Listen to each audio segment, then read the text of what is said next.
Europe offers a plethora of options for digital nomads, but it's important to prioritize reliable internet connections when choosing where to live. Whether it's the vibrant city life of Berlin or the sunny beaches of Barcelona, make sure you can stay connected. Living in Europe can be expensive, so opt for cost-effective options like shared spaces or Airbnb. Save money by shopping at local markets and cooking meals at home. Not only will you save money, but you'll also get to experience local produce and culinary traditions. Don't get caught up in the hustle and forget to enjoy the beauty of Europe.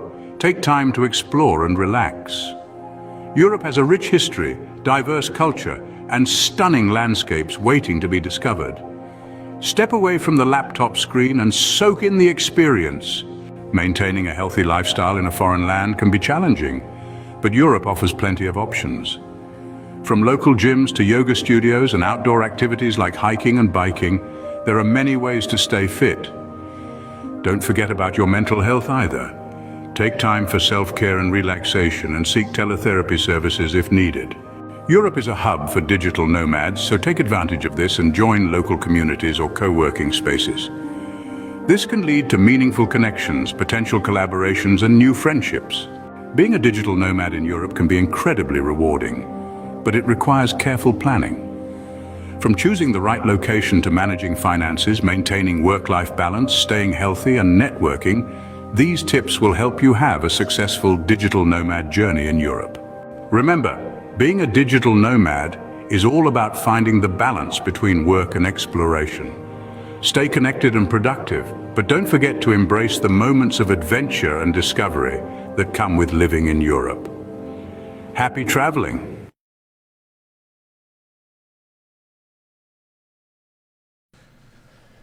Alright, so that video was mostly created by AI. The voiceover, it actually overlaid the voiceover with stock footage, but this is behind the scenes of the actual video in my video editor timeline. You can see on this layer here, I put my own footage on top to cover the watermark stock footage. So let me show you the platform. So this is what it generated. Right, so it's got all this watermarking.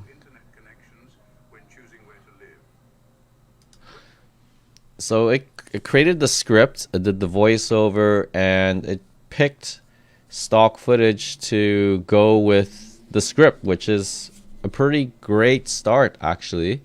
So I downloaded the video, I overlaid it, and this platform is ai.invideoio. So credit to my friend Thomas for discovering this. He's my friend in Chiang Mai. So you can see here, if you want to create a video, you can select the style of video, YouTube Shorts, Explainer, Recent Events.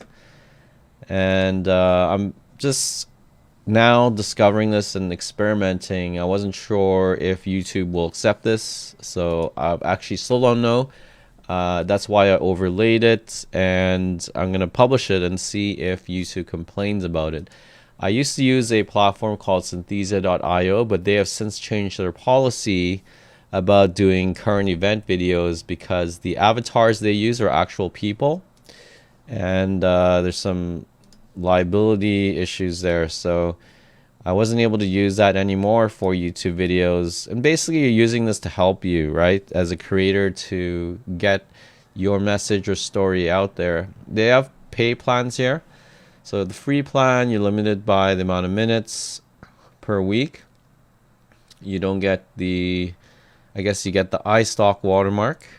With the pay plan, you get use of up to 80, I think this is 80 clips a month of iStock video. I already have my own membership, but you get 50 minutes of generation, up to 100 gigabytes of storage.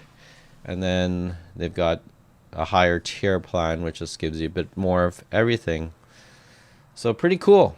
Let me know what you think about this, and what do you think about the video? Not bad, right?